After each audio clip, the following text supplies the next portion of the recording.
Dans les hauteurs vertigineuses du 23e étage d'une tour de verre et d'acier, qui s'élevait comme une cathédrale moderne au cœur de la métropole, se trouvait le sanctuaire des esprits les plus brillants que l'argent pût acheter. C'était là, dans ces bureaux aux murs ornés de diplômes prestigieux et de certificats d'excellence, que travaillaient les 12 scientifiques les plus renommés du pays, chacun portant sur ses épaules le poids de ses accomplissements académiques et la fierté mal dissimulée de son intellect supérieur. Ils avaient été convoqués par le magnate de l'industrie technologique, M. Beaumont, un homme dont la fortune se comptait en milliards et dont le nom seul suffisait à faire trembler les marchés boursiers. L'énigme qu'il leur avait soumise était d'une simplicité déconcertante dans sa formulation, mais d'une complexité diabolique dans sa résolution, et 3 semaines durant, ces hommes et ces femmes de science avaient usé leur cerveau contre ce problème qui semblait se moquer de leur érudition. Dans un coin reculé de ces mêmes bureaux, là où le luxe cédait la place à la fonctionnalité austère, se trouvait le modeste espace de travail d'Élise Mercier, secrétaire de direction dont le salaire mensuel représentait à peine ce que certains de ces scientifiques dépensaient pour un dîner au restaurant. Elle avait 32 ans, des cheveux châtains qu'elle attachait en un chignon sévère chaque matin avec une précision mécanique,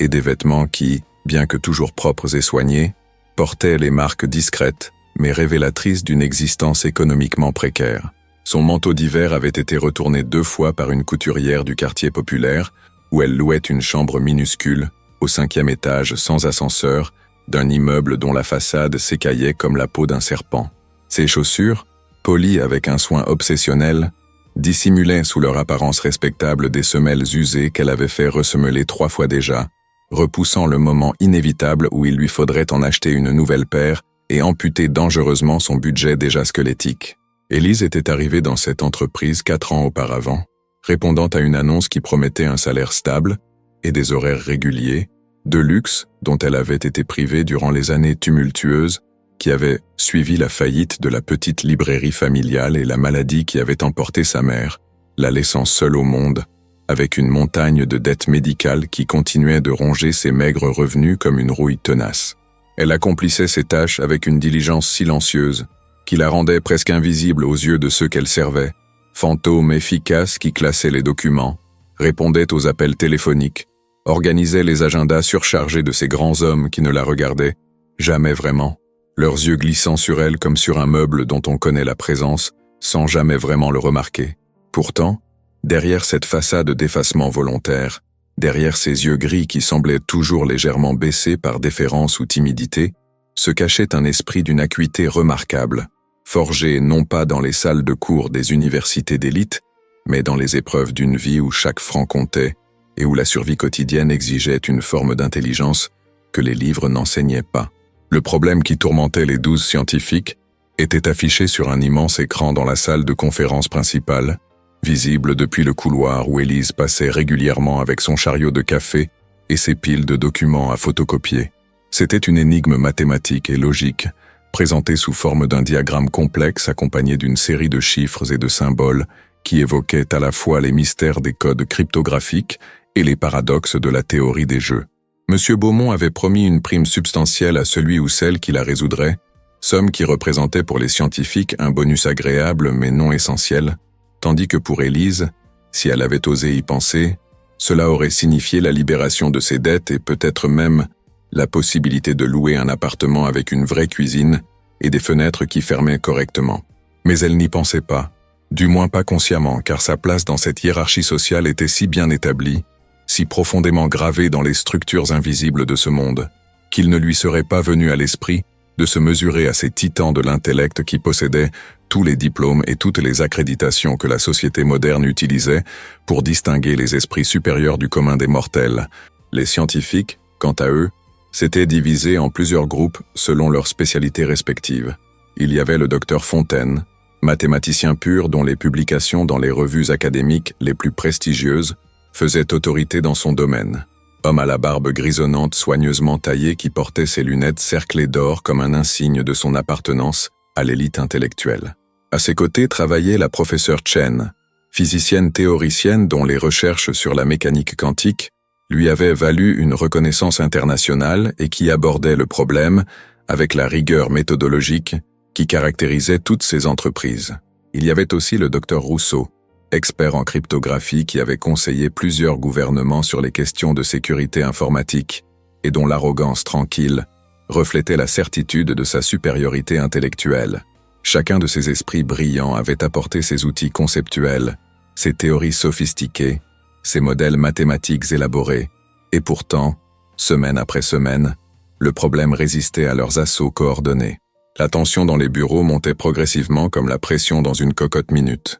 Les réunions se prolongeaient tard dans la nuit, les tableaux blancs se couvraient d'équations de plus en plus complexes, les débats s'envenimaient parfois lorsque deux théories contradictoires s'affrontaient, sans qu'aucune ne parvienne à s'imposer définitivement. M. Beaumont lui-même faisait des apparitions de plus en plus fréquentes dans la salle de conférence, ses sourcils froncés trahissant une impatience grandissante devant cette situation qui blessait son orgueil de mécène éclairé, ayant rassemblé les meilleurs cerveaux disponibles. Il avait investi des sommes considérables dans ce projet, dont l'énigme n'était que la première étape, et chaque jour de retard représentait non seulement des coûts financiers substantiels, mais aussi une humiliation personnelle qu'il supportait de plus en plus difficilement. Ses costumes 3 pièces impeccables ne pouvaient dissimuler la raideur de ses mouvements, la crispation de sa mâchoire, ces signes corporels d'une frustration qui cherchait un exutoire. Élise observait tout cela de son poste discret, invisible témoin de ce drame intellectuel qui se jouait sous ses yeux.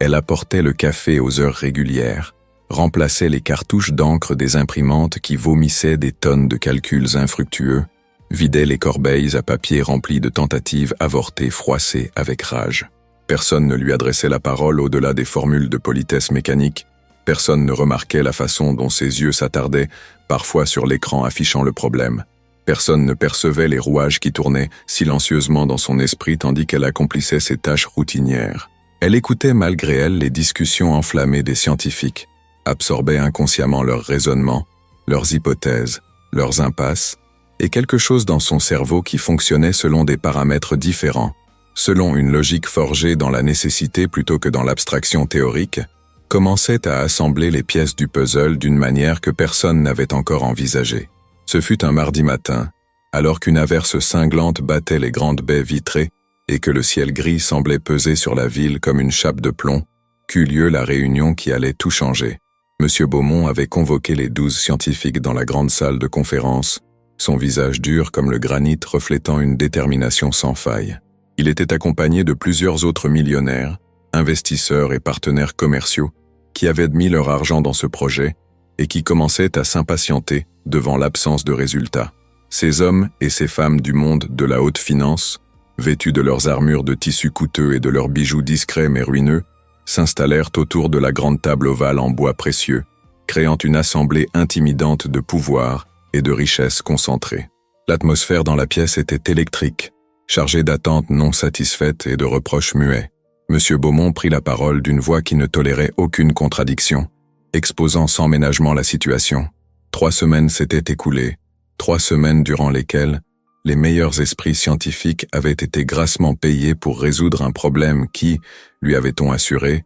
ne prendrait que quelques jours. Il exigeait maintenant des résultats immédiats, menaçant de réviser complètement son équipe si une solution n'était pas trouvée avant la fin de la semaine. Les scientifiques se regardèrent, certains avec une inquiétude mal dissimulée, d'autres avec une indignation hautaine devant ce qui ressemblait à une remise en question de leurs compétences. Le docteur Fontaine tenta d'expliquer la complexité mathématique du problème. La professeure Chen évoqua les multiples dimensions qu'il fallait considérer simultanément, mais Beaumont balaya leurs explications d'un geste impatient de la main. Il ne voulait pas d'excuses, il voulait une solution. C'est à ce moment précis qu'Élise entra dans la salle avec son chariot, apportant le café et les petits fours que les assistantes de direction avaient préparés pour cette réunion importante. Elle se déplaçait avec sa discrétion habituelle, fantôme efficace qui servait d'abord M. Beaumont, puis faisait le tour de la table, remplissant les tasses avec des gestes précis, appris par la répétition. Personne ne lui prêtait attention. Tous les regards étaient fixés sur l'écran géant où le problème continuait de narguer l'assemblée de son mystère intact. Elle allait se retirer discrètement, comme elle l'avait fait des centaines de fois auparavant, lorsqu'elle commit l'erreur qui allait transformer sa vie de manière irréversible. En reculant avec son chariot, elle heurta légèrement le coin de la table, et ce choc minuscule suffit à faire tomber un petit carnet qu'elle gardait toujours dans la poche de son uniforme, carnet dans lequel elle notait ses listes de courses, ses dépenses quotidiennes, et parfois, durant ses pauses déjeuner solitaires, quelques réflexions éparses sur ce qui l'entourait. Le carnet s'ouvrit en tombant, révélant une page couverte de notes et de schémas griffonnés rapidement durant l'une de ses pauses. Le docteur Rousseau, assis le plus près, y jeta un coup d'œil distrait puis fronça les sourcils, son attention soudainement captivée par ce qu'il voyait. Il se pencha, ramassa le carnet, et son expression changea radicalement, passant de la condescendance automatique à une surprise qui confinait à l'incrédulité. Les autres scientifiques, alertés par son silence soudain, se tournèrent vers lui avec curiosité. Beaumont lui-même, irrité par cette interruption, demanda d'une voix sèche ce qui motivait cette distraction. Rousseau leva les yeux, regarda Élise qui était devenue aussi pâle qu'un fantôme, puis d'une voix étranglée par l'incrédulité, il prononça les mots qui allaient en déclencher le séisme. « Je crois que votre secrétaire vient de résoudre notre problème. » Le silence qui s'abattit sur la salle de conférence fut si total, si absolu, qu'on aurait pu entendre le battement d'un cœur ou le frémissement d'une feuille de papier. Toutes les têtes se tournèrent simultanément vers Élise, créant un mouvement collectif qui avait quelque chose de surréaliste, comme si une seule conscience habitait soudainement tous ses corps. Elle resta figée près de son chariot, les mains crispées sur la poignée chromée, sentant le sang se retirer de son visage pour refluer vers son cœur qui battait maintenant, avec une violence douloureuse contre sa cage thoracique. Son esprit, d'ordinaire si méthodique et organisé, se fragmentait en 1000 pensées paniques et contradictoires. Elle n'aurait jamais dû griffonner ses notes,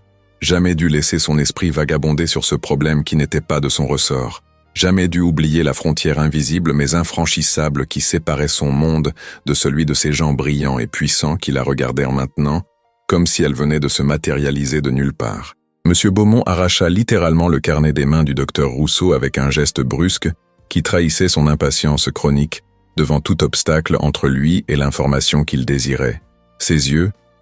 de requin qui avaient évalué des milliers de propositions commerciales et jaugé la valeur de centaines d'entreprises, parcoururent rapidement les pages couvertes de l'écriture serrée et légèrement penchée d'Élise. Son expression demeura impénétrable durant ces quelques secondes qui parurent durer une éternité, mais quelque chose dans la tension de ses épaules, dans la façon dont ses doigts se crispèrent imperceptiblement sur le papier bon marché, indiquait que ce qu'il lisait avait capturé son attention d'une manière que les présentations sophistiquées des scientifiques n'avaient jamais réussi à faire. Autour de la table, les autres millionnaires se penchaient avec curiosité, tandis que les scientifiques affichaient diverses gradations d'incrédulité, de curiosité intellectuelle, et pour certains, une indignation naissante devant cette impossibilité manifeste qu'une simple secrétaire sans formation académique appropriée put avoir accompli ce qu'eux n'avaient pas réussi à faire. Monsieur Beaumont leva finalement les yeux du carnet et fixa Élise avec une intensité qui la fit presque reculer physiquement. Sa voix, lorsqu'il parla enfin, avait perdu son tranchant habituel pour prendre une tonalité que personne dans cette salle n'avait jamais entendue auparavant, quelque chose qui oscillait entre la stupéfaction et une forme de respect involontaire qu'il semblait accorder rarement et avec parcimonie. Il demanda, et c'était véritablement une question plutôt qu'un ordre déguisé, si elle avait réellement écrit ce qu'il venait de lire, si ces notes étaient bien de sa main, si cette approche du problème était véritablement née de son propre esprit. Élise acquiesça faiblement, incapable de produire les mots qui restaient bloqués dans sa gorge comme des pierres trop lourdes pour être délogées. Sa bouche était devenue sèche comme du parchemin. Ses mains tremblèrent légèrement et elle aurait donné n'importe quoi pour pouvoir disparaître, se fondre dans les murs, retourner à son invisibilité protectrice qui l'avait si bien servi durant toutes ces années. Le docteur Fontaine, qui ne supportait visiblement pas de rester dans l'ignorance une seconde de plus, se leva avec une certaine brusquerie et tendit la main vers le carnet que Beaumont tenait toujours. Le magnate le lui passa, et bientôt tous les scientifiques se pressèrent autour du mathématicien pour examiner par-dessus son épaule ces griffonnages qui prétendaient avoir résolu ce qui leur avait résisté si longtemps. Élise les observait avec une terreur grandissante, imaginant déjà les ricanements moqueurs, les regards condescendants, l'humiliation cuisante qui suivrait inévitablement lorsqu'il démontrerait que son raisonnement était faux, qu'elle avait commis quelque erreur élémentaire qu'un esprit véritablement formé aurait immédiatement détectée. Elle se préparait mentalement à cette mortification, rassemblait déjà les lambeaux de sa dignité pour pouvoir s'enfuir de cette pièce avec un minimum de décorum, retourner à son bureau, peut-être même démissionné avant d'être renvoyé pour avoir eu l'audace présomptueuse de s'imaginer capable de rivaliser avec ces géants intellectuels. Mais les ricanements ne vinrent pas. Au lieu de cela, un silence encore plus profond s'installa, ponctué seulement par le bruissement des pages que les scientifiques tournaient avec une précaution presque révérentielle, comme s'ils manipulaient quelques manuscrits anciens et précieux. La professeure Chen fut la première à parler, et sa voix habituellement si assurée portait maintenant une note d'émerveillement incrédule qu'elle ne cherchait même pas à dissimuler. Elle articula lentement que l'approche était non conventionnelle, complètement extérieure au paradigme théorique qu'ils avaient tous employé, mais que la logique sous-jacente était d'une solidité remarquable. Le docteur Fontaine, dont l'orgueil professionnel avait été visiblement ébranlé, admit néanmoins avec une honnêteté brutale que le raisonnement tenait la route, qu'il était même élégant dans sa simplicité déstabilisante. Il ajouta, et ces mots sonnèrent comme un verdict prononcé contre sa propre vanité intellectuelle, qu'ils avaient tous commis l'erreur classique de surcompliquer le problème, d'appliquer des outils mathématiques sophistiqués, là où une approche plus directe, plus intuitive, aurait suffi. Ce qui rendait la solution d'Élise si remarquable, expliqua le docteur Rousseau après avoir lui-même vérifié minutieusement chaque étape du raisonnement, c'était qu'elle n'avait pas été entravée par les présupposés théoriques qui guidaient habituellement la pensée scientifique. Elle avait abordé le problème non pas comme une énigme mathématique abstraite, mais comme un puzzle pratique dont les pièces devaient s'emboîter selon une logique de bon sens plutôt que selon les règles rigides des théorèmes établis. Son approche rappelait ces moments de l'histoire des sciences, où les grandes percées avaient souvent été réalisées par des penseurs qui n'étaient pas complètement conditionnés par les dogmes de leur discipline, qui pouvaient regarder un problème ancien, avec des yeux neufs et y voir des connexions que les experts avaient cessé de chercher. Rousseau prononçait ces paroles avec une amertume à peine voilée, conscient de l'ironie cruelle qu'une femme sans diplôme prestigieux, sans publication dans les revues académiques, sans reconnaissance institutionnelle d'aucune sorte, les avait tous surpassés par la simple force de son intelligence naturelle et non formatée. Monsieur Beaumont, qui avait écouté ces échanges avec une attention féroce, se tourna à nouveau vers Élise et lui demanda, d'une voix qui avait maintenant retrouvé son autorité habituelle mais teintée d'une curiosité authentique, de venir expliquer son raisonnement à l'Assemblée. C'était moins une invitation qu'un ordre, bien sûr, car les hommes comme Beaumont ne formulaient jamais vraiment de requêtes, mais plutôt des directives déguisées en suggestions. Élise sentit ses jambes devenir faibles, ses genoux menaçant de se dérober sous elle comme si les os et les tendons avaient soudainement été remplacés par de l'eau. Elle ouvrit la bouche, la referma, incapable de trouver les mots pour refuser ou pour accepter, paralysée par cette exposition soudaine qui contredisait tout ce que sa vie lui avait appris sur sa place dans l'ordre social. Le regard de Beaumont ne fléchit pas, et lentement, avec la démarche hésitante de quelqu'un marchant vers l'échafaud, elle abandonna la sécurité relative de son chariot et s'avança vers le centre névralgique de la pièce. Les millionnaires la dévisageaient avec une curiosité froide et analytique, comme s'ils examinaient un phénomène étrange ou un spécimen particulièrement intéressant. Les scientifiques affichaient un mélange plus complexe d'émotions, oscillant entre l'admiration intellectuelle forcée, la perplexité devant cette anomalie qui bouleversait leur certitude, et pour certains, une jalousie professionnelle à peine dissimulée. Élise se plaça devant l'écran géant où le problème était toujours affiché, ses mains tremblantes agrippées l'une à l'autre pour éviter qu'elles ne trahissent trop visiblement sa terreur. Elle commença à parler d'une voix si faible qu'on dut lui demander de répéter, et même lorsqu'elle haussa le volume, ses mots gardaient cette qualité fragile et hésitante de quelqu'un qui n'a jamais eu l'habitude de s'adresser à un auditoire, encore moins à un auditoire aussi intimidant. Elle expliqua, en trébuchant parfois sur ses phrases et en s'excusant pour sa formulation maladroite, comment elle avait observé le problème durant ses pauses, comment elle avait remarqué que tous les scientifiques semblaient l'aborder comme une construction théorique nécessitant des outils mathématiques complexes. Mais elle avait vu autre chose, quelque chose qui lui rappelait étrangement les casse-têtes que sa mère lui donnait lorsqu'elle était enfant, avant que la maladie ne la transforme en cette ombre fragile qui avait fini par s'éteindre dans un lit d'hôpital trop étroit. Ces vieux casse-têtes en bois, tout simples et pourtant si difficiles à résoudre tant qu'on n'avait pas compris l'astuce centrale, lui avaient appris qu'il fallait parfois cesser de forcer et simplement regarder le problème sous un angle différent. Elle avait appliqué cette philosophie à l'énigme de Beaumont, cherchant non pas la solution la plus sophistiquée mais la plus directe, celle qui utilisait les éléments les plus évidents que personne ne semblait vraiment voir, parce qu'ils étaient trop occupés à chercher la complexité cachée. Sa voix gagnait progressivement en assurance à mesure qu'elle parlait, comme si l'acte même d'expliquer son raisonnement lui donnait une légitimité qu'elle n'avait jamais osé revendiquer auparavant. Elle pointait vers l'écran, traçant avec son doigt les connexions qu'elle avait établies, démontrant comment en réarrangeant simplement la séquence des opérations et en appliquant une logique de priorité basée sur l'efficacité pratique, plutôt que sur l'élégance théorique, la solution se révélait presque d'elle-même. Ce qui avait pris aux scientifiques 3 semaines d'efforts acharnés, elle l'avait compris en 4 minutes durant une pause café solitaire, assise sur le rebord d'une fenêtre au bout du couloir où personne ne venait jamais, regardant la ville s'étendre en contrebas, pendant qu'elle grignotait le sandwich frugal qu'elle s'était préparé le matin même pour économiser l'argent qu'aurait coûté un repas à la cafétéria de l'entreprise. Le docteur Fontaine, qui avait écouté avec une attention presque douloureuse, se leva soudainement et se dirigea vers le tableau blanc à côté de l'écran. Il commença à transcrire le raisonnement d'Élise en termes mathématiques formels, traduisant son langage simple et direct dans le vocabulaire technique de sa discipline, comme s'il avait besoin de cette traduction pour vraiment accepter la validité de ce qu'elle avait découvert.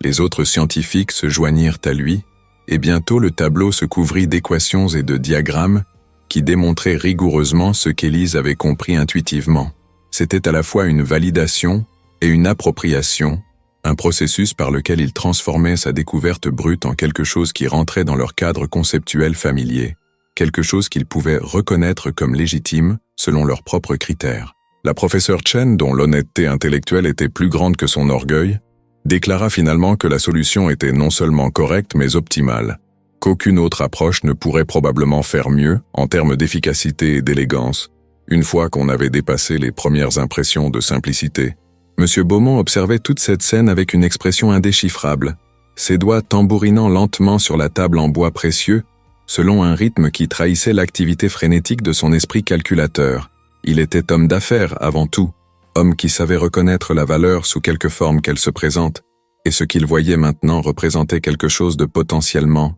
très précieux. Une intelligence brute et non formatée comme celle d'Élise était rare, beaucoup plus rare que les diplômes et les accréditations qu'on pouvait acheter avec suffisamment d'argent et de connexions. Elle représentait ce type d'atout imprévisible qui pouvait donner à une entreprise un avantage compétitif substantiel, surtout dans un monde où tout le monde appliquait les mêmes méthodologies enseignées dans les mêmes écoles prestigieuses. Il se leva enfin, s'approcha d'Élise qui le regardait avec une appréhension visible, et lui tendit la main d'un geste qui sidéra toute l'assemblée par son caractère démocratique inhabituel chez un homme aussi consciemment hiérarchique. Il la félicita d'une voix forte et claire qui ne laissait aucun doute sur sa sincérité, déclarant devant tous les témoins présents qu'elle avait non seulement résolu le problème, mais qu'elle l'avait fait d'une manière qui démontrait un type de pensée dont son entreprise avait cruellement besoin. Il annonça séance tenante qu'elle recevrait la prime promise, somme qui fit pâlir encore davantage Élise lorsqu'elle en prit conscience, somme qui représentait plus d'argent qu'elle n'en avait jamais possédé dans toute son existence.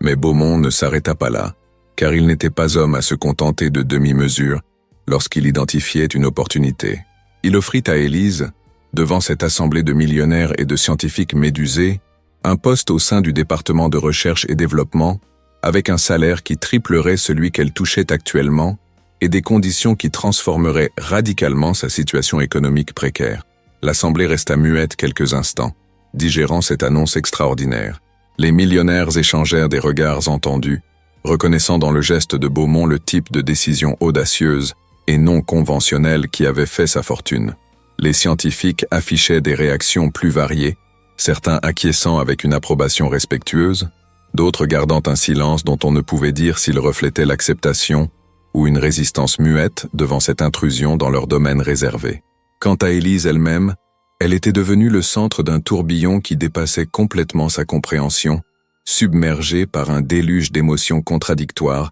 qui la laissait étourdie et désorientée. Elle murmura quelque chose qui ressemblait vaguement à des remerciements, mais les mots sonnaient creux et inadéquats face à la magnitude de ce qui venait de se produire, face à cette transformation soudaine de son existence qui s'était opérée en l'espace de quelques minutes vertigineuses. La réunion se termina dans une atmosphère étrange, chargée d'électricité résiduelle et de non-dits. Les millionnaires se levèrent pour partir, certains s'arrêtant brièvement pour féliciter Élise avec cette condescendance bien intentionnée mais néanmoins palpable des gens fortunés face à quelqu'un qu'ils considèrent comme une curiosité intéressante, plutôt que comme une égale. Les scientifiques se dispersèrent plus lentement, quelques-uns s'approchant pour lui serrer la main avec une chaleur authentique, d'autres gardant une distance prudente, comme s'ils n'étaient pas encore certains de la manière appropriée de traiter cette collègue improbable, qui venait de bouleverser toutes les hiérarchies établies. Le docteur Fontaine, à la surprise générale, fut particulièrement gracieux dans sa défaite intellectuelle,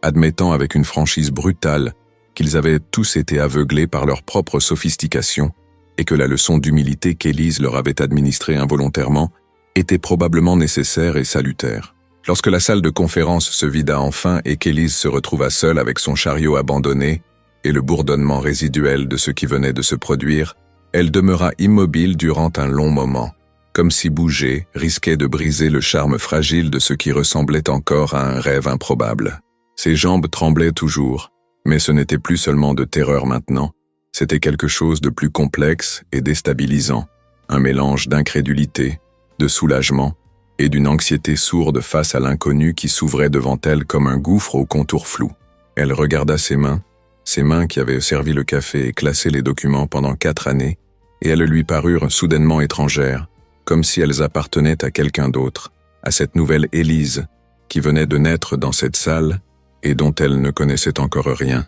Le silence qui l'entourait était d'une densité presque palpable, chargé de toutes les implications de ce qui s'était passé, de tous les changements qui s'annonçaient et qu'elle ne pouvait encore vraiment concevoir dans leur totalité. Elle finit par récupérer son carnet que quelqu'un avait posé sur la table, le tenant avec précaution comme s'il s'agissait maintenant d'un objet précieux plutôt que du simple cahier bon marché qu'elle avait acheté dans une papeterie de quartier pour quelques francs. Les pages étaient légèrement froissées là où les mains des scientifiques les avaient manipulées, et elle pouvait encore voir les traces de leurs doigts sur le papier, marque physique de leur incrédulité et de leur vérification méticuleuse. Elle referma le carnet et le glissa dans sa poche avec un geste presque protecteur, puis poussa son chariot hors de la salle, ses roues grinçant légèrement dans le couloir désormais silencieux. Il était midi passé, l'heure du déjeuner et les bureaux étaient temporairement déserts, offrant à Élise un répit bienvenu avant d'avoir à affronter les regards et les questions qui l'attendraient inévitablement. Elle savait que les nouvelles circulaient vite dans un environnement de bureau,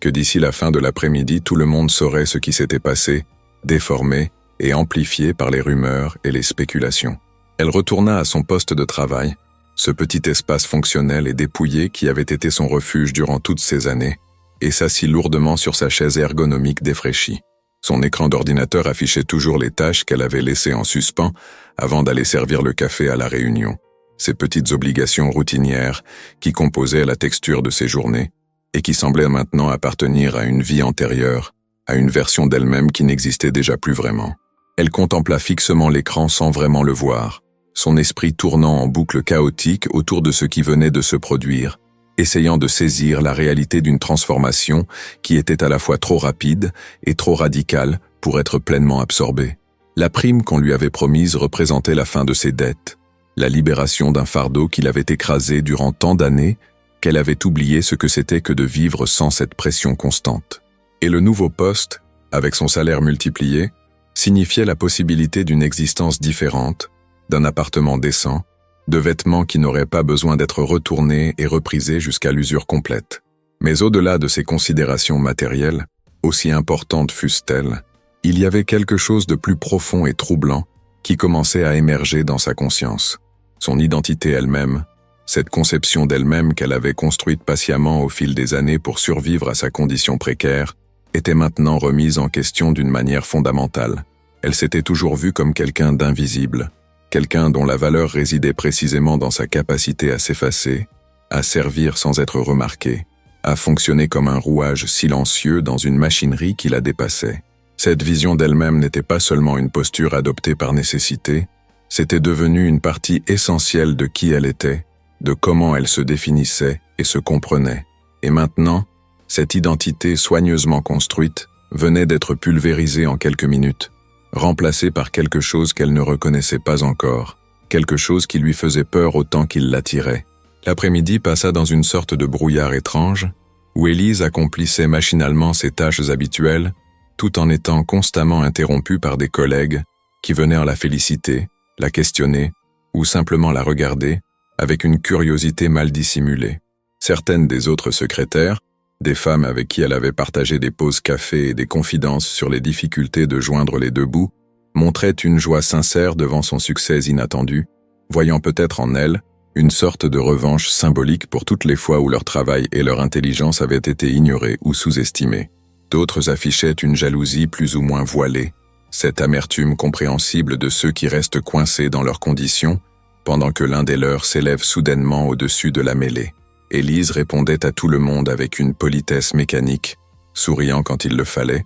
remerciant pour les félicitations, mais une partie d'elle était ailleurs, observant toute cette agitation depuis une distance intérieure qui la protégeait de l'intensité émotionnelle de la situation. Ce ne fut que le soir, lorsqu'elle quitta enfin le bureau et se retrouva dans la rue sous un ciel crépusculaire strié de nuages violacés, que la réalité de ce qui s'était passé commença vraiment à s'imposer à elle, avec une force qui lui coupa presque le souffle. Elle marchait vers l'arrêt de bus qui la ramènerait dans son quartier populaire, suivant le même trajet qu'elle empruntait chaque jour depuis 4 ans, mais tout lui paraissait étrangement différent maintenant, comme si elle regardait le monde familier à travers un filtre nouveau, qui en modifiait subtilement les couleurs et les proportions. Les vitrines des magasins qu'elle longeait, ces temples du consumérisme auxquels elle n'avait jamais pu accéder réellement, lui semblaient maintenant moins inaccessibles, et cette pensée était à la fois grisante et profondément troublante, car elle remettait en question toute la philosophie de renoncement et d'acceptation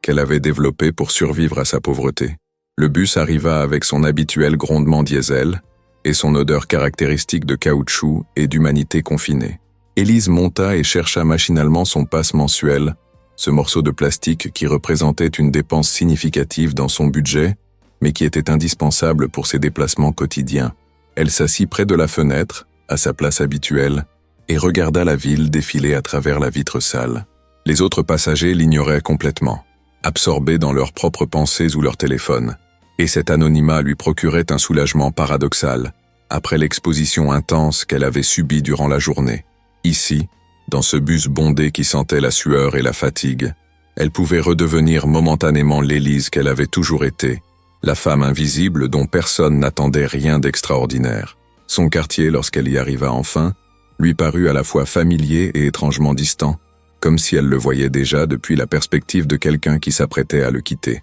Les façades décrépites des immeubles, les poubelles débordantes sur les trottoirs étroits, les groupes de jeunes désœuvrés qui traînaient au coin des rues, tout cela avait été son univers durant tant d'années qu'elle en connaissait chaque détail par cœur. Mais maintenant, avec la promesse d'un salaire triplé et la possibilité de déménager vers un quartier plus prospère, elle se surprenait à regarder son environnement avec un détachement naissant, et cette réalisation lui procurait un sentiment de culpabilité diffus qu'elle ne parvenait pas tout à fait à nommer. C'était comme si elle trahissait quelque chose, peut-être cette solidarité implicite qu'elle avait toujours ressentie avec tous ceux qui partageaient sa condition précaire, tous ces gens qui luttaient quotidiennement pour maintenir leur dignité face à l'indifférence d'une société qui ne les voyait pas vraiment. Elle monta les 5 étages jusqu'à sa chambre, ses pieds trouvant automatiquement les marches dans la cage d'escalier mal éclairée, où l'ampoule du 3e palier était grillée depuis des semaines sans que le propriétaire ne prenne la peine de la remplacer.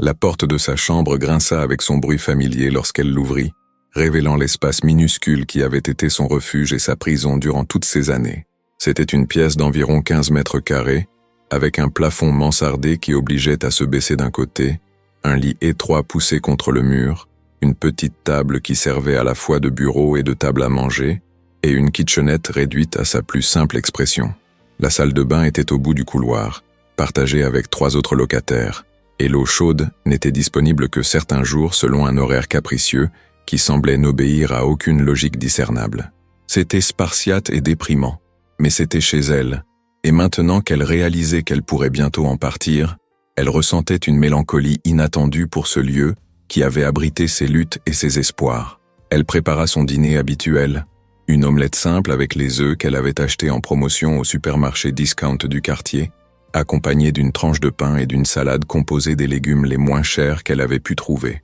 C'était un repas frugal mais nutritif, résultat de ses années d'expérience dans l'art difficile de manger décemment, avec un budget minimal. Elle mangeait lentement, Assise à sa petite table, regardant par la fenêtre les toits de Paris qui s'étendaient dans la pénombre croissante, et pour la première fois depuis longtemps, elle se permit de rêver vraiment, non pas de ces rêves vagues et désespérés qu'elle avait appris à réprimer, parce qu'ils faisaient trop mal lorsqu'ils se heurtaient à la réalité, mais de projets concrets qui semblaient maintenant à portée de main. Elle pourrait rembourser toutes ses dettes d'un coup grâce à la prime. Cette idée seule était presque trop belle pour être vraie. Elle pourrait louer un vrai appartement, peut-être dans un quartier plus central, avec une vraie cuisine et des fenêtres qui donnaient sur quelque chose de plus encourageant que les murs gris de l'immeuble d'en face. Mais au-delà de ces considérations matérielles, il y avait quelque chose d'autre qui commençait à germer dans son esprit, quelque chose de plus subtil et potentiellement plus transformateur. Pour la première fois de sa vie adulte, elle pourrait envisager d'exister autrement que comme une simple unité de travail, une fonctionnaire interchangeable dont la valeur se mesurait uniquement à sa capacité à accomplir des tâches répétitives avec efficacité. Le nouveau poste que Beaumont lui avait offert impliquait qu'elle serait considérée différemment, qu'on attendrait d'elle qu'elle pense, qu'elle contribue, qu'elle soit visible et présente d'une manière qu'elle n'avait jamais été auparavant. Cette perspective était terrifiante et exaltante à parts égales, car elle remettait en question toutes les stratégies de survie qu'elle avait développées au fil des années, toutes ses façons de se rendre petite et discrète pour éviter les coups que la vie réservait à ceux qui osaient dépasser leurs conditions. La nuit tomba complètement pendant qu'elle restait assise là, perdue dans ses pensées, et les bruits familiers du quartier s'élevèrent dans l'obscurité, cette symphonie urbaine de voix, de musique lointaine, de circulation et de vie qui l'avait bercée durant tant de nuits. Elle pensa à sa mère, cette femme douce et cultivée qui avait essayé de maintenir leur petite librairie à flot malgré la concurrence écrasante des grandes chaînes et des ventes en ligne, qui s'était épuisée à la tâche jusqu'à ce que son corps cède et que la maladie la frappe avec une brutalité qui ne laissait aucune place à la pitié ou au répit. Sa mère aurait été fière de ce qui s'était passé aujourd'hui, pensa Élise avec un pincement au cœur, elle qui avait toujours insisté sur l'importance de l'éducation et de la pensée critique, qui lui avait transmis l'amour des livres et des idées, même lorsqu'elle n'avait plus les moyens de s'offrir autre chose que les volumes défraîchis qui ne se vendaient plus. C'était peut-être cet héritage maternel, ces soirées passées à discuter de philosophie et de littérature dans l'arrière-boutique poussiéreuse de la librairie, qui avait forgé son esprit d'une manière que les scientifiques, avec tous leurs diplômes, n'avaient pas su reconnaître jusqu'à ce que les résultats parlent d'eux-mêmes. Elle se coucha finalement, épuisée par l'intensité émotionnelle de la journée, mais le sommeil ne vint pas facilement. Son esprit continuait à tourner en boucle, rejouant les scènes de la réunion, analysant les expressions sur les visages des scientifiques et des millionnaires, essayant de comprendre pleinement ce qui s'était passé et ce que cela signifiait pour son avenir. Elle pensait aussi, avec une anxiété grandissante,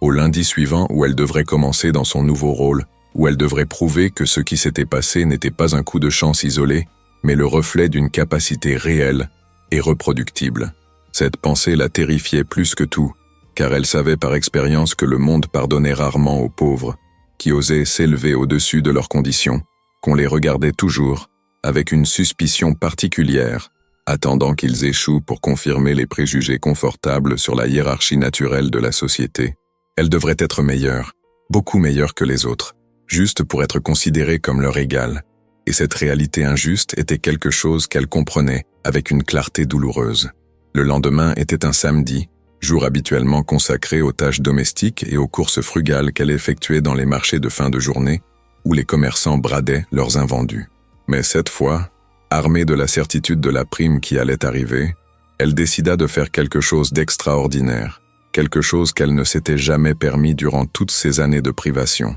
Elle prit le métro jusqu'au centre de Paris et entra dans une librairie, une vraie grande librairie avec des rayonnages qui montaient jusqu'au plafond, et cette odeur caractéristique de papier et d'encre qui avait le pouvoir de la transporter instantanément dans son enfance. Elle déambula entre les allées pendant des heures, touchant les livres avec révérence, lisant les 4e de couverture, s'autorisant enfin à désirer sans être immédiatement écrasée par l'impossibilité d'assouvir ce désir. Elle acheta finalement 3 livres, 3 beaux volumes qu'elle avait voulu lire depuis longtemps mais qu'elle n'avait jamais pu se permettre, et le simple acte de les payer à la caisse, de les voir emballés et glissés dans un sac avec le logo de la librairie, lui procura une joie si intense qu'elle en eut presque les larmes aux yeux. Le lundi matin arriva avec une rapidité cruelle, comme si le week-end n'avait été qu'un battement de paupières, un instant suspendu entre deux réalités incompatibles. Élise se réveilla avant l'aube, incapable de dormir plus longtemps, tant l'anxiété nouait son estomac et faisait battre son cœur avec une véhémence douloureuse.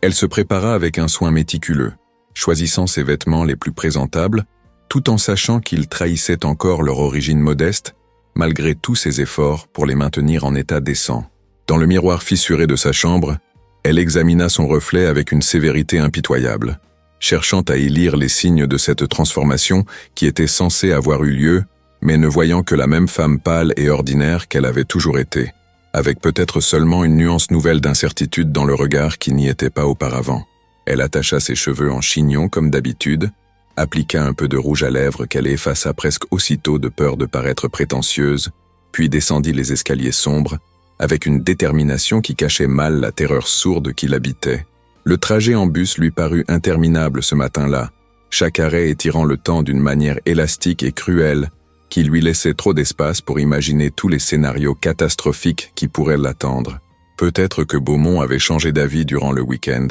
réalisant que son geste impulsif avait été une erreur dictée par l'enthousiasme du moment, plutôt que par un jugement solide. Peut-être que les scientifiques avaient découvert une faille dans son raisonnement, quelque erreur fondamentale qu'ils n'avaient pas détectée immédiatement dans leur stupéfaction initiale. Peut-être que toute cette histoire n'était qu'un malentendu cruel, qui allait se dissiper comme un mirage dès qu'elle franchirait les portes de l'entreprise. Ses pensées tournaient dans sa tête comme des oiseaux de mauvais augure, obscurcissant le paysage urbain qui défilait derrière les vitres du bus et transformant le trajet familier en une sorte de marche forcée vers un destin incertain. Lorsqu'elle arriva finalement au 23e étage, elle trouva l'atmosphère étrangement transformée, comme si quelque chose d'invisible mais palpable avait changé dans l'air même que les gens respiraient. Les regards qui se posaient sur elle n'étaient plus ceux qu'elle avait connus durant 4 années, ces coups d'œil distraits et indifférents qu'on réserve aux éléments du décor. Maintenant, les gens la remarquaient vraiment, certains avec curiosité,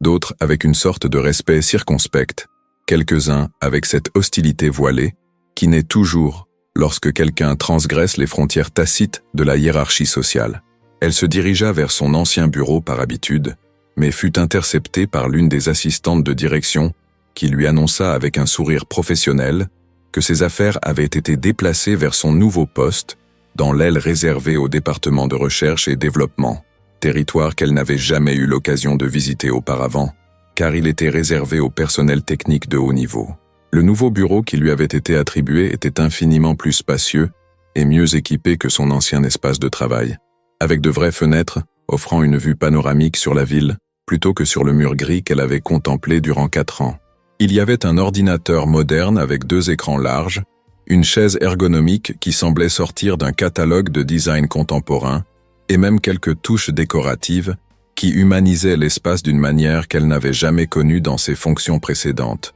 Sur le bureau l'attendait une pile de documents accompagnée d'une note manuscrite de M. Beaumont, lui souhaitant la bienvenue dans son nouveau rôle, et l'informant qu'une réunion d'orientation était prévue à 10 heures avec le chef du département. Élise s'assit dans sa nouvelle chaise avec précaution, comme si elle craignait qu'elle ne se dérobe sous elle, ou qu'elle ne révèle d'une manière ou d'une autre qu'elle n'avait pas sa place ici, et commença à parcourir les documents avec une concentration féroce qui était autant une manière de comprendre ses nouvelles responsabilités qu'une stratégie pour éviter de penser à l'étrangeté de sa situation. La réunion d'orientation fut une expérience surréaliste, où Élise se retrouva assise autour d'une table avec des personnes qui toutes possédaient des diplômes d'écoles d'ingénieurs prestigieuses ou de programmes de doctorat dans des universités dont elle ne connaissait que les noms par les plaques accrochées au mur des bureaux. Le chef du département, un homme d'une 50aine d'années nommé Monsieur Garnier, qui portait ses cheveux gris avec une élégance décontractée et affichait une intelligence aiguë dans son regard perçant, la présenta à l'équipe avec un tact diplomatique qui réussit l'exploit de mentionner ses accomplissements récents sans trop insister sur les circonstances inhabituelles de son recrutement. Les réactions furent variées et révélatrices, allant de la curiosité bienveillante de certains membres de l'équipe à la réserve prudente d'autres qui semblaient suspendre leur jugement en attendant de voir ce qu'elle serait capable de produire dans la durée. Personne ne fut ouvertement hostile, mais Élise pouvait sentir les évaluations silencieuses, les comparaisons mentales, les questions non formulées qui flottaient dans l'air comme une brume imperceptible mais omniprésente. M. Garnier lui expliqua que son rôle consisterait à travailler sur des problèmes complexes, nécessitant des approches non conventionnelles, exactement le type de pensée latérale qu'elle avait démontré avec l'énigme de Beaumont. Elle ferait partie d'une équipe chargée d'optimiser les processus de production dans les différentes branches de l'empire commercial de Beaumont, identifiant les inefficacités et proposant des solutions innovantes. C'était un travail qui exigeait à la fois une compréhension technique des systèmes complexes et une capacité à voir au-delà des solutions conventionnelles, exactement le mélange de compétences que son parcours inhabituel lui avait permis de développer sans qu'elle en soit vraiment consciente. Garnier ajouta, avec un sourire qui semblait sincère, qu'il était particulièrement intéressé de voir comment quelqu'un sans formation académique traditionnelle aborderait les problèmes qui avaient résisté aux méthodes conventionnelles, et qu'il espérait qu'elle ne se sentirait pas obligée de singer les approches de ses collègues diplômés, mais qu'elle conserverait plutôt cette perspective unique qui avait fait sa valeur aux yeux de Beaumont. Les premiers jours dans son nouveau rôle furent une immersion totale et épuisante dans un univers dont elle ne connaissait pas les codes implicites ni le vocabulaire technique. Elle se retrouvait constamment à devoir demander des clarifications sur des termes que ses collègues utilisaient naturellement, révélant ainsi les lacunes de sa formation formelle d'une manière qui la faisait rougir de honte, malgré la patience généralement bienveillante de ceux qui répondaient à ses questions. Mais elle compensait ces lacunes par une capacité de travail acharnée qui impressionnait même les plus sceptiques de ses nouveaux collègues. Elle arrivait la première le matin et partait souvent la dernière le soir, emportant des documents chez elle pour les étudier durant ses nuits blanches, construisant méthodiquement le corpus de connaissances qui lui manquait et que les autres avaient acquis durant leurs longues années d'études universitaires. C'était une course épuisante contre un adversaire invisible, contre ses propres doutes et contre les attentes tacites qui pesaient sur elle comme une atmosphère étouffante. Ce qui surprenait le plus ses collègues, et Élise elle-même d'ailleurs, c'était que malgré ses lacunes techniques évidentes, elle possédait une intuition remarquable pour identifier le cœur d'un problème complexe et pour voir les solutions simples que la sophistication excessive avait souvent obscurcies. Lorsque l'équipe se trouvait enlisée dans des débats théoriques sans fin sur la meilleure approche pour optimiser un processus de fabrication particulièrement complexe, c'était souvent Élise qui, après avoir écouté patiemment tous les arguments savants, posait la question simple et directe qui recentrait la discussion sur l'essentiel. Elle avait cette capacité rare de ne pas perdre de vue l'objectif pratique au milieu de la forêt dense, des considérations techniques, et cette clarté de vision, forgée par des années à devoir résoudre des problèmes concrets avec des ressources limitées, s'avérait être un atout précieux dans un environnement où l'excellence académique conduisait parfois à une forme de paralysie analytique. La professeure Chen, qui faisait également partie du département de recherche et développement, devint de manière inattendue une sorte de mentor informel pour Élise. La physicienne avait été impressionnée par la solution de l'énigme initiale et avait développé un intérêt authentique pour la façon dont fonctionnait l'esprit d'Élise. Elles commencèrent à déjeuner ensemble régulièrement, et durant ces repas, Chen expliquait patiemment les concepts théoriques fondamentaux qui sous-tendaient le travail du département, comblant les lacunes de la formation d'Élise d'une manière qui respectait son intelligence, tout en reconnaissant honnêtement les limites de ses connaissances actuelles. En retour, Élise offrait à Chen une perspective différente sur les problèmes sur lesquels la physicienne travaillait depuis des mois, posant des questions naïves qui révélaient parfois des présupposés non examinés ou des angles morts dans les raisonnements les plus sophistiqués. C'était une relation symbiotique étrange mais productive, qui défendait l'idée que l'intelligence pouvait prendre des formes multiples et que la connaissance académique, aussi précieuse fût-elle, n'était pas le seul chemin vers la compréhension. Mais tout n'était pas harmonieux dans ce nouveau monde où Élise tentait de trouver sa place. Il y avait le docteur Marchand, un homme d'une quarantaine d'années qui avait passé 15 ans à gravir les échelons de l'entreprise et qui voyait manifestement dans l'ascension fulgurante d'Élise une sorte d'insulte personnelle à tous ses efforts et à toutes ses années de labeur patient. Il ne la critiquait jamais ouvertement, car il était trop intelligent et trop politique pour cela. Mais ses commentaires portaient toujours une pointe d'ironie à peine voilée, une suggestion subtile que sa présence dans le département était une anomalie temporaire qui se corrigerait d'elle-même une fois que la réalité reprendrait ses droits. Il questionnait systématiquement ses suggestions durant les réunions, non pas avec la curiosité intellectuelle authentique qui caractérisait les interventions des autres collègues, mais avec une condescendance calculée destinée à exposer ses lacunes et a rappelé à tous qu'elle n'avait pas les qualifications formelles qui justifieraient sa position. Élise apprenait à naviguer ces eaux politiques complexes avec une prudence accrue, développant une sensibilité nouvelle aux dynamiques de pouvoir et aux rivalités qui structuraient les interactions dans ce milieu professionnel de haut niveau. C'était un apprentissage douloureux et constant, fait d'erreurs embarrassantes et de leçons apprises au prix de l'humiliation, mais elle persistait avec une détermination têtue qui trouvait ses racines dans toutes ces années où elle avait dû lutter simplement pour survivre. Si elle avait pu endurer la pauvreté, les privations et l'invisibilité sociale durant tant d'années, elle pouvait certainement endurer les piques mesquines d'un collègue jaloux et les regards sceptiques de ceux qui doutaient de sa légitimité. Elle se répétait cela comme un mantra durant les moments les plus difficiles, lorsque l'envie de démissionner et de retourner à la sécurité relative de son ancien rôle effacé devenait presque irrésistible. La prime promise par Beaumont arriva sur son compte bancaire à la fin du premier mois, et voir ce montant astronomique affiché sur l'écran de son téléphone provoqua chez Élise une réaction émotionnelle si intense qu'elle dut s'asseoir pour ne pas tomber. C'était réel, tout était réel. Ce n'était pas un rêve élaboré dont elle allait se réveiller pour découvrir qu'elle était toujours dans sa chambre minuscule, avec ses dettes écrasantes et son avenir bouché. Elle passa la soirée à organiser méthodiquement ses finances, remboursant d'abord toutes les dettes accumulées durant les années de maladie de sa mère, puis établissant un budget pour déménager vers un appartement décent. L'acte de rembourser ses dettes avait quelque chose de libérateur et de mélancolique à la fois, comme si elle fermait définitivement un chapitre de sa vie, tout en disant adieu à la personne qu'elle avait été durant toutes ces années de lutte. C'était une mort symbolique nécessaire, mais qui n'en était pas moins douloureuse pour autant. Le déménagement eut lieu un samedi pluvieux de la fin du mois, et Élise fut frappée par la modestie pathétique de ses possessions, lorsqu'elle les emballa dans des cartons empruntés au supermarché du quartier. Toute son existence tenait dans 6 cartons de taille moyenne, témoignage matériel d'une vie vécue dans la privation et la restriction constante. Son nouvel appartement, situé dans un quartier tranquille pas très loin du bureau,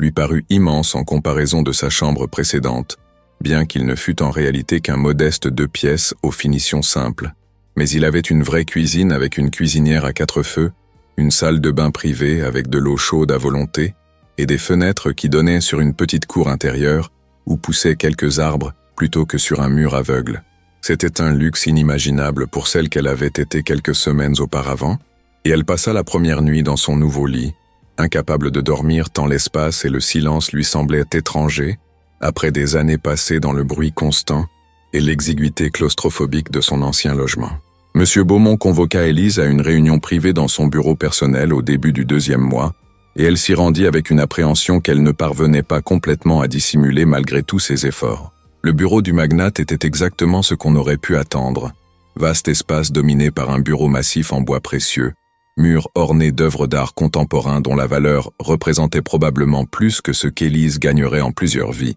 et cette atmosphère raréfiée de pouvoir et de richesse concentrée qui semblait imprégner l'air même qu'on y respirait. Beaumont la fit asseoir avec un geste courtois qui contrastait avec la dureté habituelle de son comportement public, puis l'observa durant un long moment silencieux qui la mit profondément mal à l'aise, comme s'il évaluait quelque chose qu'elle ne pouvait pas voir elle-même. Il lui annonça, avec cette économie de mots caractéristique des hommes habitués à ce que chacune de leurs paroles soit écoutée avec attention, qu'il était satisfait de son travail jusqu'à présent et qu'il avait reçu des rapports positifs de M. Garnier concernant ses contributions à l'équipe. Mais il ajouta, et son ton devint plus grave et pénétrant, qu'il l'avait observé attentivement durant ses premières semaines et qu'il avait identifié chez elle un problème qui risquait de limiter sérieusement son potentiel si elle ne le corrigeait pas rapidement. Élise sentit son estomac se nouer, imaginant déjà qu'il allait lui annoncer son renvoi, lui dire qu'elle n'était finalement pas à la hauteur et que l'expérience devait se terminer.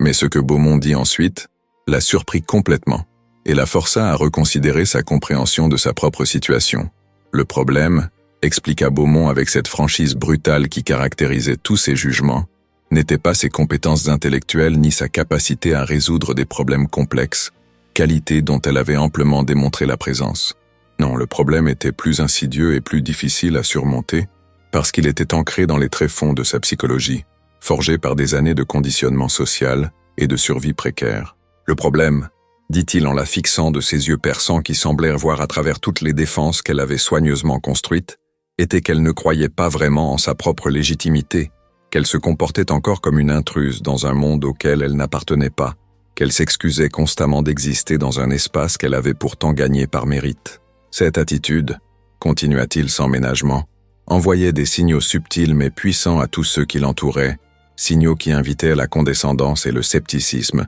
qui suggéraient qu'elle-même doutait de sa valeur et que donc les autres étaient justifiés de douter également. Élise écoutait ces paroles avec un mélange de stupéfaction et de reconnaissance douloureuse, car Beaumont venait d'articuler avec une clarté impitoyable quelque chose qu'elle avait ressenti vaguement, sans jamais vraiment le nommer. Il avait raison, bien sûr, horriblement, et absolument raison. Elle se surprenait constamment à s'excuser pour des choses qui ne nécessitaient aucune excuse, à minimiser ses contributions durant les réunions, à se tenir physiquement en retrait comme si elle craignait d'occuper trop d'espace, à parler d'une voix qui restait systématiquement plus basse que nécessaire comme pour ne pas déranger. C'étaient tous des réflexes de survie qu'elle avait développés durant ces années de pauvreté et d'invisibilité forcée, stratégies qui avaient été utiles et même nécessaires dans son ancien contexte, mais qui étaient là maintenant des handicaps sérieux dans son nouveau rôle. Elle ne pouvait pas continuer à se comporter comme une ombre apologétique si elle voulait vraiment réussir dans ce monde où la confiance et l'affirmation de soi étaient aussi importantes que les compétences techniques. Beaumont se leva et marcha jusqu'à la fenêtre qui offrait une vue panoramique sur Paris, ses mains jointes dans le dos dans une posture qui évoquait les généraux contemplant un champ de bataille. Il lui raconta alors, d'une voix plus douce que d'habitude, quelque chose qu'il n'avait jamais révélé publiquement et qui expliquait peut-être pourquoi il avait été si prompt à reconnaître son mérite, malgré son origine modeste. Lui-même n'était pas né dans la richesse qu'il affichait maintenant avec tant de naturel. Son père avait été ouvrier d'usine, sa mère femme de ménage, et il avait grandi dans un quartier ouvrier où l'ambition était considérée avec suspicion et où suggérer qu'on pourrait s'élever au-dessus de sa condition natale était perçu comme une trahison de sa classe. Il avait dû lutter non seulement contre les obstacles externes, contre un système éducatif qui favorisait les enfants des classes privilégiées, et contre un monde des affaires qui jugeait les gens autant sur leurs origines que sur leurs compétences, mais aussi contre ses propres démons intérieurs, contre cette voix insidieuse qui lui répétait qu'il n'était pas vraiment à sa place parmi ces gens bien nés qui parlaient avec assurance de choses qu'ils avaient apprises depuis le berceau. Ce qui l'avait sauvé, continua Beaumont en se retournant pour faire face à Élise, ce n'était pas seulement son intelligence ou son travail acharné, qualité nécessaire mais non suffisante. Ce qui avait fait la différence, c'était sa décision consciente et délibérée de rejeter le rôle de victime reconnaissante qu'on attendait de lui, de refuser d'accepter les limites que les autres essayaient de lui imposer, basées sur ses origines, plutôt que sur ses capacités. Il avait dû apprendre à se comporter comme s'il appartenait légitimement aux espaces qu'il occupait, même lorsque chaque fibre de son être lui criait qu'il était un imposteur. C'était un acte de volonté constant et épuisant, une performance quotidienne qui avec le temps était devenue une seconde nature, mais qui au début avait nécessité une discipline féroce et une détermination inébranlable. Il offrait maintenant à Élise le même conseil qu'un mentor lui avait donné il y a des décennies, conseil qui l'avait transformé et qui avait rendu possible tout ce qu'il était devenu. Arrête de demander la permission d'exister, arrête de t'excuser d'occuper de l'espace. Comporte-toi comme si tu avais le droit d'être ici, parce que tu l'as gagné. Ces paroles restèrent avec Élise longtemps après qu'elle eut quitté le bureau de Beaumont, résonnant dans son esprit comme un mantra nouveau et déstabilisant. Elle réalisait maintenant que sa plus grande bataille n'était pas contre les préjugés externes, aussi réels et pénibles fussent-ils, mais contre les chaînes intérieures qu'elle avait elle-même forgées et qui la maintenaient prisonnière d'une conception limitée de ce qu'elle pouvait être et accomplir. C'était une révélation à la fois libératrice et terrifiante, car elle impliquait qu'elle avait le pouvoir de se transformer, mais aussi la responsabilité de le faire, qu'elle ne pouvait plus se cacher derrière les circonstances extérieures pour justifier son effacement. Elle commença à observer consciemment ses propres comportements, prenant note mentalement de chaque fois qu'elle s'excusait inutilement, de chaque fois qu'elle minimisait ses contributions, de chaque fois qu'elle se faisait physiquement plus petite pour ne pas déranger. Et lentement, avec une difficulté qui la surprenait elle-même tant ses habitudes étaient profondément enracinées, elle commença à les corriger,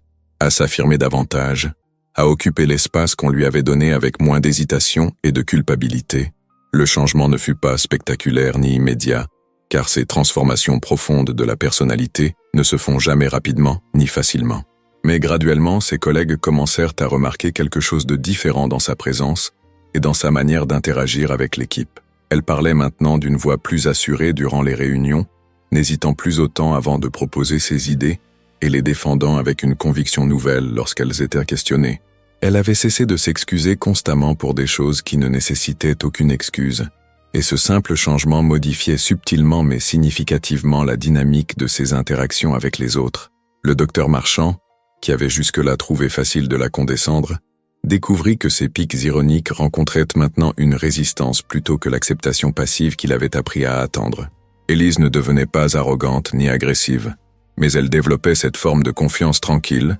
qui caractérise ceux qui savent leur propre valeur et n'ont plus besoin de la validation constante des autres pour se sentir légitimes. Un incident particulier marqua un tournant dans la perception qu'avaient ses collègues de sa place dans l'équipe. L'entreprise travaillait sur un projet important concernant l'optimisation de la chaîne logistique d'une des filiales de Beaumont, projet qui avait absorbé l'équipe durant des semaines sans qu'aucune solution satisfaisante n'émerge. Le problème était techniquement complexe, impliquant des centaines de variables interdépendantes et des contraintes contradictoires, qui rendaient l'optimisation traditionnelle pratiquement impossible. Les scientifiques avaient développé plusieurs modèles mathématiques sophistiqués, chacun capturant certains aspects du problème, mais échouant à produire une solution qui fonctionnerait dans le monde réel, avec toutes ses imperfections et ses imprévus. Durant une réunion particulièrement tendue où les frustrations commençaient à transparaître et où les débats tournaient en rond sans progresser vers une résolution, Élise demanda la parole avec une assurance qui aurait été impensable quelques semaines auparavant.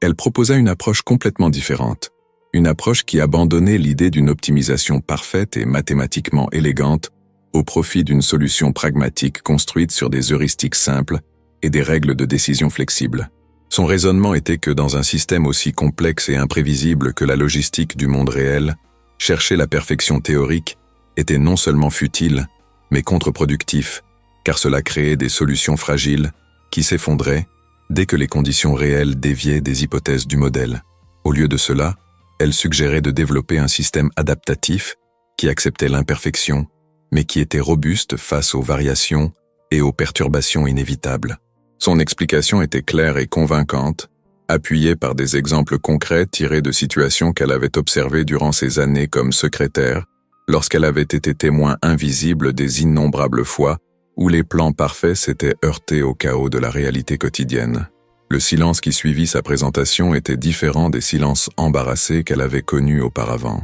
C'était un silence pensif, le silence de gens qui reconsidéraient leurs présupposés et évaluaient une idée selon ses mérites, plutôt que selon les qualifications de celle qui la proposait. Le docteur Fontaine, qui avait été l'un des principaux architectes de l'approche mathématique sophistiquée que l'équipe avait poursuivie jusque-là, fut le premier à parler, et à la surprise générale, il admit que l'approche d'Élise avait du mérite et qu'elle méritait d'être explorée sérieusement. La professeure Chen renchérit, soulignant que l'histoire de la science et de l'ingénierie était pleine d'exemples où les solutions simples et robustes avaient surpassé les constructions théoriques élégantes mais fragiles. Même M. Garnier, le chef du département, acquiesça pensivement et suggéra qu'il consacre la semaine suivante à développer l'idée d'Élise en parallèle avec leurs approches existantes pour comparer les résultats. Le développement et l'implémentation de l'approche d'Élise occupèrent l'équipe durant les semaines suivantes, et elle se retrouva pour la première fois véritablement au centre d'un projet plutôt qu'en périphérie.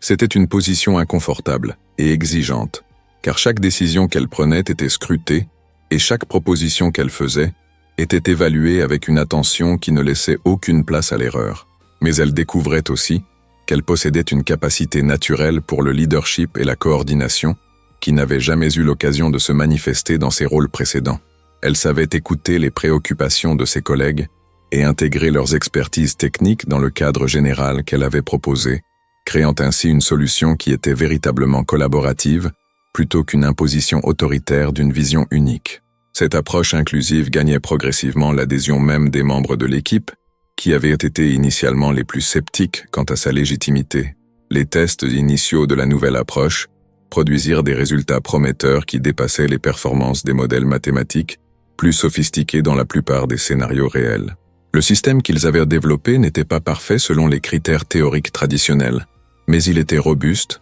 adaptable et surtout Il fonctionnait de manière fiable, même lorsque les conditions s'écartaient significativement des paramètres idéaux. Beaumont lui-même assista à la présentation finale des résultats, et Élise put voir dans ses yeux cette lueur de satisfaction calculatrice de l'homme d'affaires qui vient de confirmer que son instinct concernant un investissement inhabituel était correct. Il félicita toute l'équipe, mais son regard s'attarda sur Élise, d'une manière qui ne laissait aucun doute sur le fait qu'il reconnaissait sa contribution centrale au succès du projet. Le succès de ce projet marqua un changement définitif dans le statut d'Élise au sein du département et de l'entreprise plus largement. Elle n'était plus la secrétaire miraculeuse qui avait eu un coup de chance extraordinaire, elle était maintenant reconnue comme une contributrice légitime et précieuse, dont l'approche unique apportait une perspective complémentaire essentielle au travail de l'équipe. Les invitations aux réunions importantes se multiplièrent. Son opinion était sollicitée sur des projets auxquels elle n'était pas directement affectée,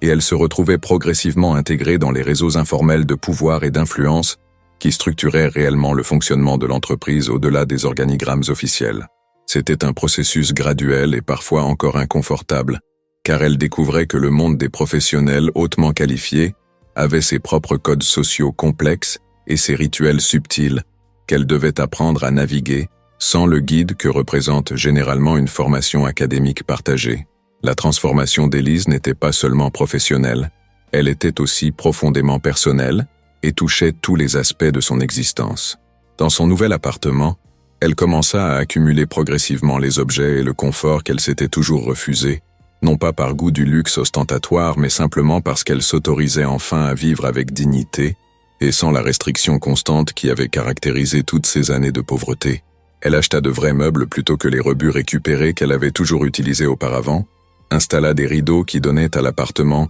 une atmosphère chaleureuse, remplit sa vraie cuisine d'ustensiles décents qui rendèrent la préparation des repas moins une corvée de survie qu'une activité potentiellement plaisante. Ces changements matériels reflétaient et renforçaient simultanément les changements intérieurs qu'elle traversait, créant un environnement physique qui supportait et validait sa nouvelle identité plutôt que de la contredire constamment par sa pauvreté déprimante. Elle commença aussi à cultiver des relations sociales au-delà du contexte professionnel, acceptant les invitations à des dîners et à des événements culturels qu'elle aurait automatiquement déclinés auparavant, partie par manque de moyens financiers et partie par conviction qu'elle n'appartenait pas à ces espaces. Ces sorties étaient souvent des expériences anxiogènes, où elle devait constamment naviguer les codes sociaux d'un monde qu'elle découvrait, comme étant inévitablement des faux pas embarrassants, qui la faisaient rougir et douter d'elle-même. Mais elle persistait, apprenant progressivement à se comporter avec l'aisance naturelle qui caractérise ceux qui ont toujours appartenu à ces espaces,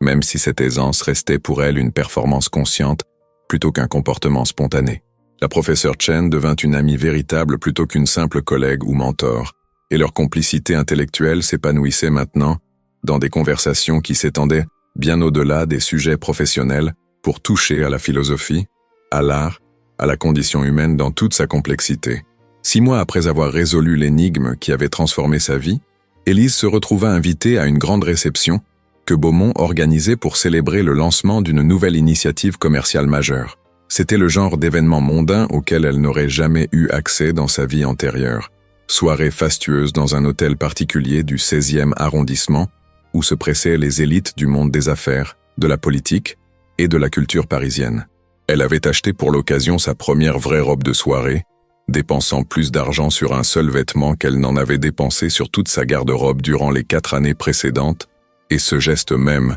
était une déclaration symbolique de sa transformation, une affirmation qu'elle méritait d'occuper cet espace et qu'elle ne s'excuserait plus de le faire. La soirée commença sous des auspices qui auraient été impensables quelques mois auparavant, Élise descendant d'un taxi devant l'hôtel particulier illuminé dont la façade néoclassique évoquait ces demeures aristocratiques qui avaient traversé les siècles en accumulant histoire et prestige. Des serveurs en livrée impeccable se tenaient près de l'entrée monumentale, guidant les invités vers les salons somptueux où la lumière des lustres en cristal se reflétait sur les parquets cirés et les boiseries dorées avec une magnificence qui frisait l'excès. Élise franchit le seuil avec une assurance qui n'était plus entièrement feinte, portant sa robe de soirée bleu nuit comme une armure élégante qui signalait son appartenance à ce monde, même si une partie d'elle restait encore l'observatrice étrangère, cataloguant chaque détail avec l'émerveillement secret de celle qui n'a pas grandi dans ces sphères raréfiées. Les conversations bruissaient autour d'elle comme une mer sophistiquée,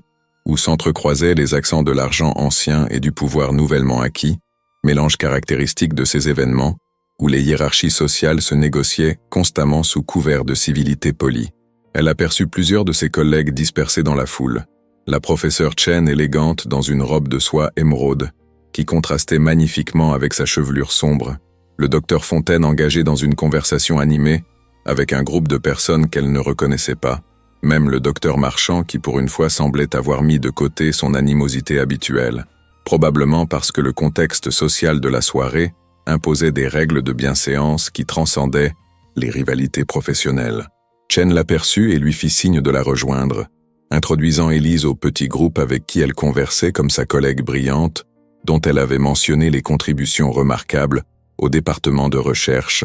et Élise nota avec une satisfaction discrète que la description ne contenait aucune référence à ses origines modestes ni aux circonstances inhabituelles de son recrutement, comme si ces détails n'étaient plus la chose la plus intéressante ou définissante à son sujet. Monsieur Beaumont circulait dans les salons avec l'aisance d'un homme qui avait organisé des centaines de telles réceptions, et pour qui ces démonstrations de richesse et de pouvoir étaient devenues aussi naturelles que respirées. Il s'arrêta près du groupe où se trouvait Élise, échangeant quelques mots avec Chen avant de se tourner vers elle avec un regard qui portait une nuance d'évaluation satisfaite, comme un sculpteur contemplant son œuvre et y trouvant la confirmation de sa vision initiale. Il lui demanda comment elle se portait dans son nouveau rôle avec cette franchise directe qui caractérisait toutes ses interactions, et elle répondit avec une honnêteté qui aurait été impossible quelques mois auparavant, admettant que c'était exigeant et parfois encore intimidant, mais qu'elle trouvait le travail profondément stimulant et gratifiant,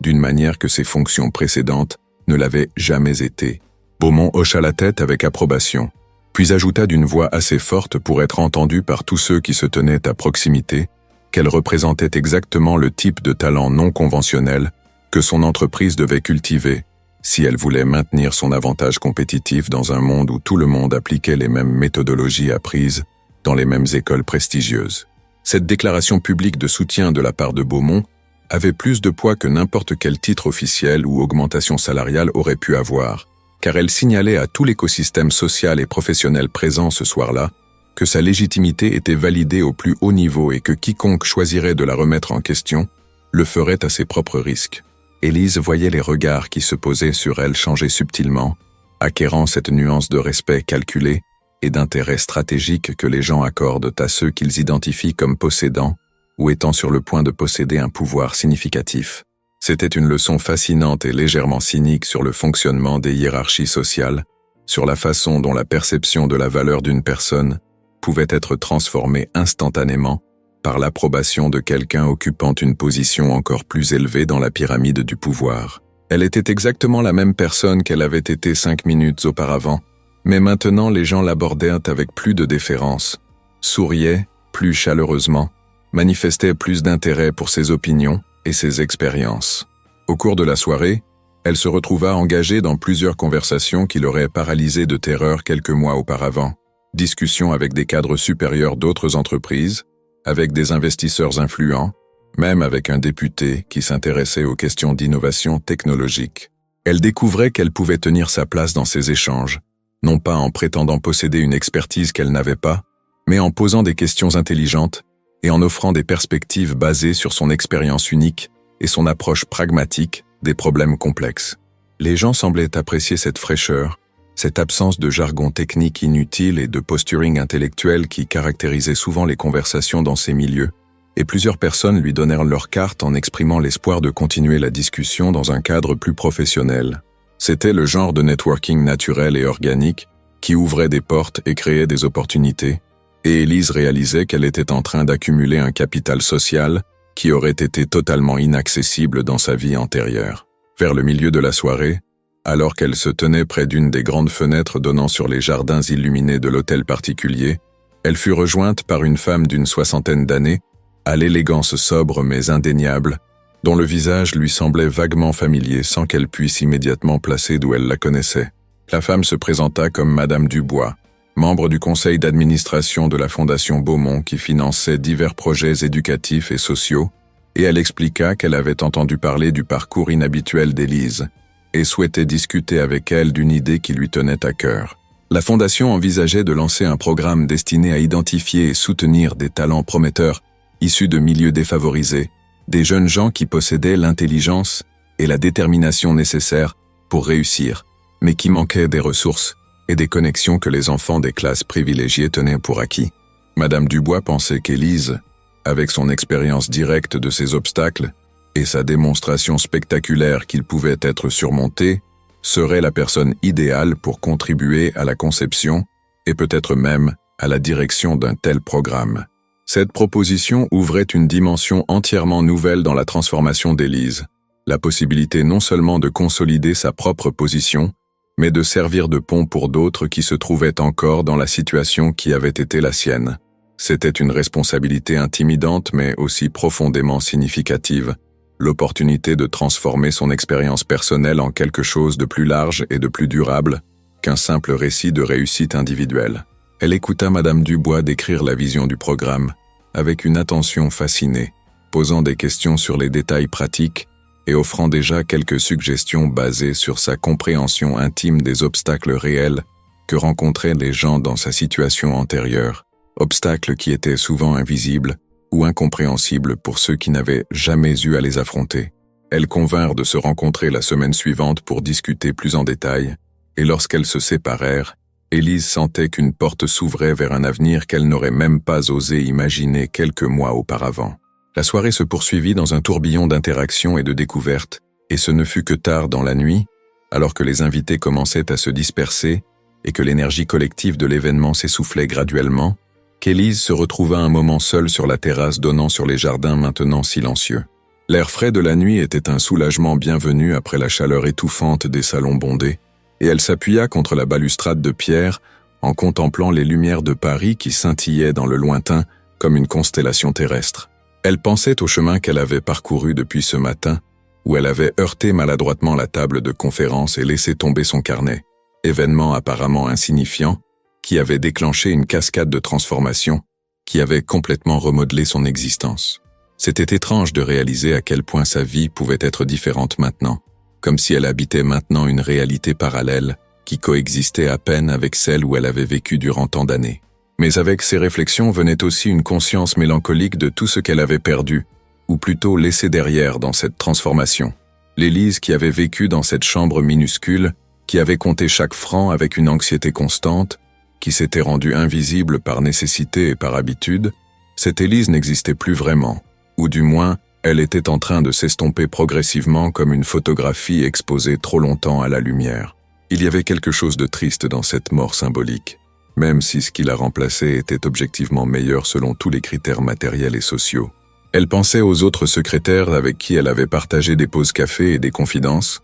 ces femmes qui continuaient à lutter quotidiennement avec les mêmes difficultés qu'elle avait connues, et elle se demandait si son ascension les inspirait, ou si au contraire elle ne faisait que rendre leur propre situation plus amère par contraste. Il y avait une solitude particulière dans le fait d'être sortie de sa classe d'origine, sans encore appartenir complètement à sa classe d'arrivée, d'être suspendu entre deux mondes et de ne se sentir totalement chez soi dans aucun des deux. La professeure Chen la rejoignit sur la terrasse, devinant peut-être qu'Élise avait besoin de compagnie ou simplement cherchant elle-même un moment de tranquillité loin du tumulte social de la soirée. Elles restèrent côte à côte en silence durant quelques instants, partageant cette compréhension tacite qui caractérise les véritables amitiés, puis Chen demanda doucement si tout allait bien, si la soirée n'avait pas été trop éprouvante. Élise répondit avec honnêteté qu'elle était submergée par tout ce qui se passait, par la rapidité des changements, et par l'impression persistante qu'elle allait se réveiller un matin pour découvrir que tout cela n'avait été qu'un rêve élaboré.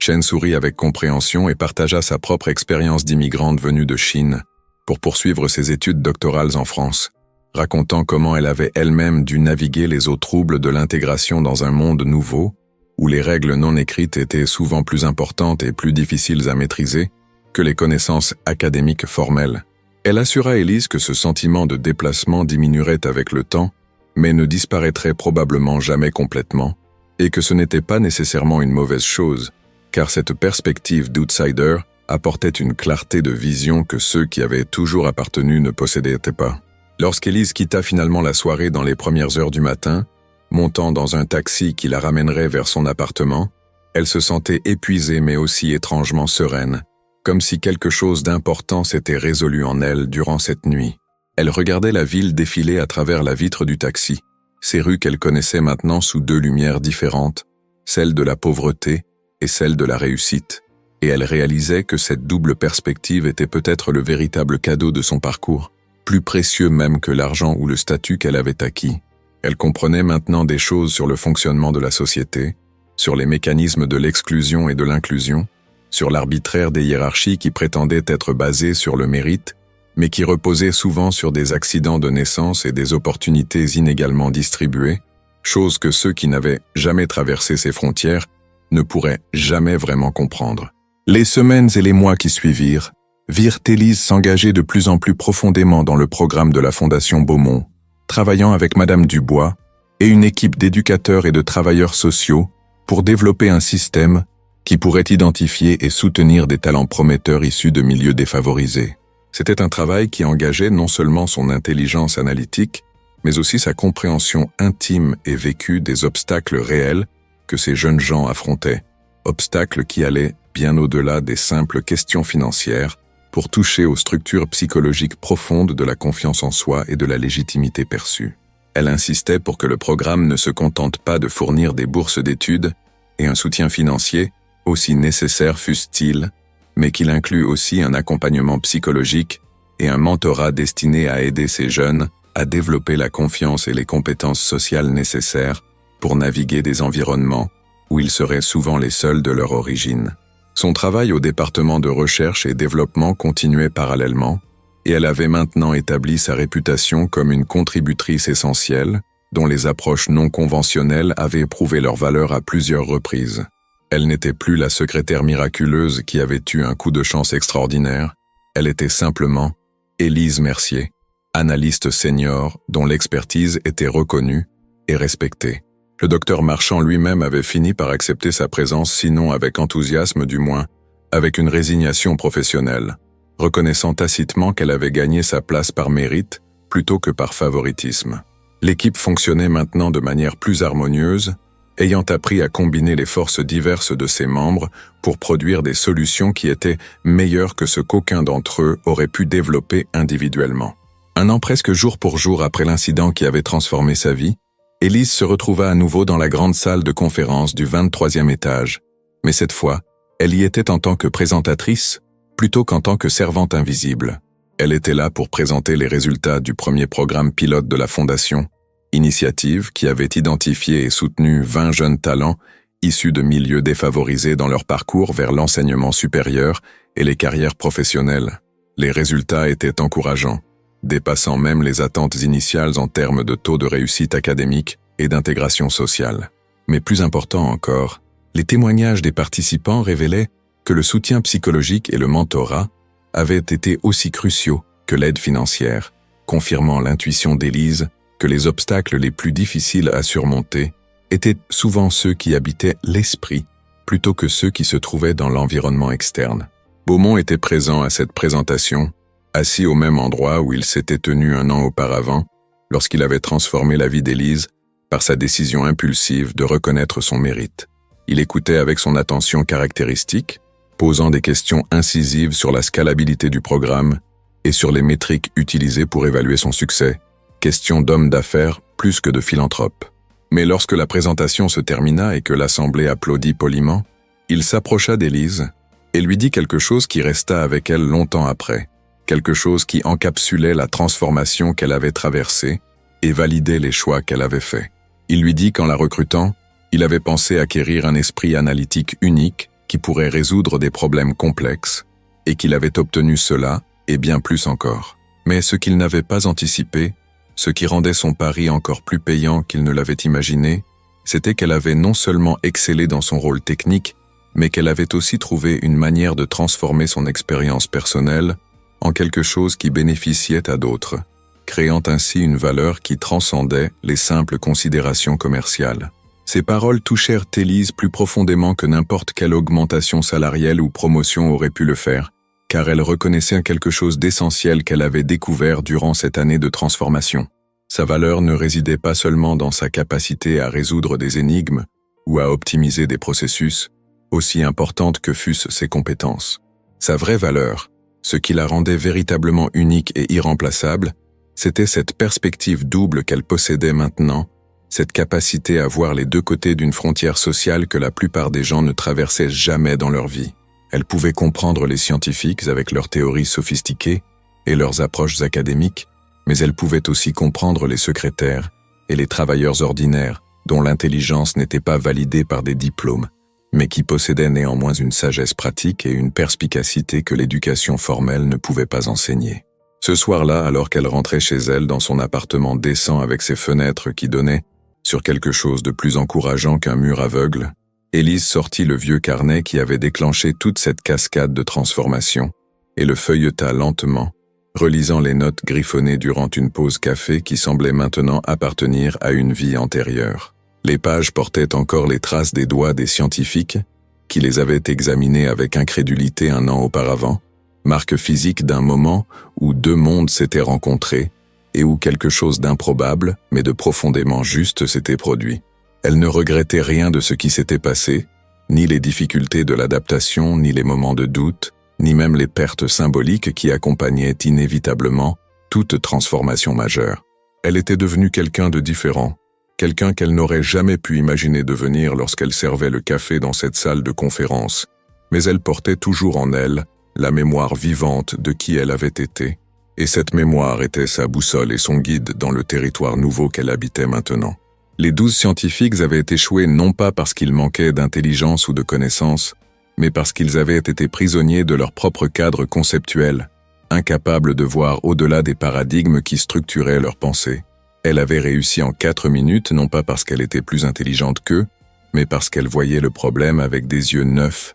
sans les présupposés qui aveuglaient les experts. Et dans cette différence résidait une leçon profonde sur la nature de l'intelligence et du mérite, sur les façons dont la société gaspillait des talents précieux, en les jugeant selon des critères étroits, qui confondaient les marqueurs sociaux de l'éducation formelle avec la capacité réelle de penser, de comprendre et de résoudre les problèmes du monde réel. Élise était la preuve vivante que le génie pouvait fleurir dans les endroits les plus inattendus, et que la pauvreté matérielle n'impliquait pas la pauvreté intellectuelle, leçon que les millionnaires surpris avaient apprise ce jour-là et qu'ils n'oublieraient probablement jamais complètement.